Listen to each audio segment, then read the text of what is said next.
ദൈവം മനുഷ്യന്റെ രൂപത്തിൽ വന്നതുപോലെയാണ് അൽഫോൺസ് പുത്രൻ തന്നെ സിനിമയിലേക്ക് തെരഞ്ഞെടുത്തതെന്ന് പറയുകയാണ് നടി അനുപമ പരമേശ്വരൻ. അൽഫോൺസ് പുത്രൻ സംവിധാനം ചെയ്ത പ്രേമത്തിലൂടെയാണ് അനുപമ സിനിമാ രംഗത്തേക്ക് എത്തുന്നത്. തുടർന്ന് തെന്നിന്ത്യയിൽ തന്നെ സജീവമാകുകയായിരുന്നു അനുപമ. തന്റെ പുതിയ ചിത്രമായ ലോക്ക്ഡൌണിന്റെ പ്രൊമോഷനിടെയാണ് അനുപമ അൽഫോൺസ് പുത്രനെ പറ്റി സംസാരിച്ചത്. താനൊരു ഗംഭീര നടിയായതുകൊണ്ടോ അല്ലെങ്കിൽ സുന്ദരിയായതുകൊണ്ടോ ഒന്നുമല്ല ഇവിടെ ഇരിക്കുന്നത്. അത് തന്റെ വിധിയായതുകൊണ്ടോ മിറക്കിൾ പോലെ വന്നു ചേർന്നതുകൊണ്ടോ ഒക്കെയാണ്.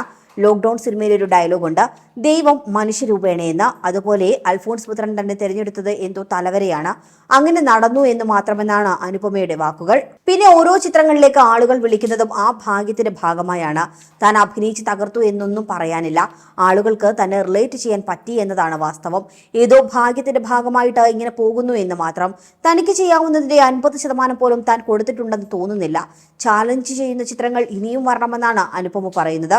അതേസമയം ഏതാനും നാളുകൾക്ക് മുൻപ് ക്രിക്കറ്റ് താരം ബൂംറയും അനുപമയും തമ്മിൽ പ്രണയത്തിലാണെന്ന തരത്തിൽ ചില വാർത്തകൾ പ്രചരിച്ചിരുന്നു. പിന്നാലെ ബൂംറയുടെ വിവാഹവും കഴിഞ്ഞു. ഇതിനുശേഷം വന്ന വാർത്തകളെക്കുറിച്ചും അനുപമ പ്രതികരിക്കുന്നുണ്ട്. ബൂംറയും താനും എക്സിൽ പരസ്പരം ഫോളോ ചെയ്യുന്നുണ്ടായിരുന്നു. താൻ ബൂംറയെ ഫോളോ ചെയ്യുന്നതല്ല പ്രശ്നം, അദ്ദേഹം തന്നെ ഫോളോ ചെയ്യുന്നതായിരുന്നുവെന്നും ബൂംറ വളരെ കുറച്ചുപേരെ മാത്രമേ ഫോളോ ചെയ്യുന്നുള്ളൂ, പക്ഷേ ഇരുവരും തമ്മിൽ കണ്ടിട്ട് പോലുമില്ല എന്നും എന്നിട്ടും പ്രണയത്തിലാണെന്ന വാർത്തകൾ വന്നുവെന്നും അനുപമ പറയുന്നുണ്ട്. ബൂംറയുടെ കല്യാണത്തിന് പിന്നീട് താൻ പോയിരുന്നു. ഉറുമിയിലെ ചലനം ചലനം ജീവിത ചലനം എന്ന പാട്ട് റീലായിട്ട് ആ സമയത്ത് ഇടുകയും ചെയ്തു.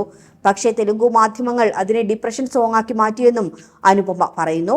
ബൂംറയുടെ കല്യാണം കഴിഞ്ഞപ്പോൾ അനുപമയ്ക്ക് ഡിപ്രഷൻ വന്നെന്ന് തലക്കെട്ട് നൽകി. തന്നെ കുറച്ചു പേർക്ക് മാത്രമേ അറിയുള്ളൂ, പക്ഷേ ബൂംറ അങ്ങനെയല്ല. ലോകത്തുള്ള എല്ലാവർക്കും ബൂംറയെ അറിയാമെന്നാണ് അനുപമ പറയുന്നത്. അതേസമയം തനിക്കൊരു വൺ വേ പ്രണയമുണ്ട്, അയാൾക്ക് പോലും അതറിയില്ല എന്നും എന്നാലും ഇപ്പോഴും അത് തുടരുന്നുണ്ടെന്നും അനുപമ പരമേശ്വരൻ പറയുന്നു.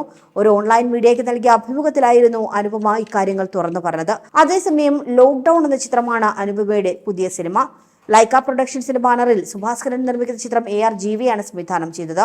അനുപമയ്ക്കൊപ്പം ചാർലി, നിരോഷ, പ്രിയ വെങ്കട്ട്, ലിവിങ്സ്റ്റൺ, ഇന്ദുമതി, രാജ്കുമാർ, ശ്യാംജി തുടങ്ങി നിരവധി താരങ്ങൾ ചിത്രത്തിൽ വേഷമിടുന്നുണ്ട്. ദുൽഖർ സൽമാൻ പ്രധാന കഥാപാത്രമായി എത്തിയ കുറുപ്പാണ് അനുപമയുടേതായി അവസാനമായി പുറത്തിറങ്ങിയ മലയാള ചിത്രം. അതേസമയം ഒടുവിൽ തിയേറ്ററുകളിലെത്തിയ അനുപമയുടെ തെലുങ്കു ചിത്രം ടിലു സ്ക്വയർ സൂപ്പർ ഹിറ്റായിരുന്നു.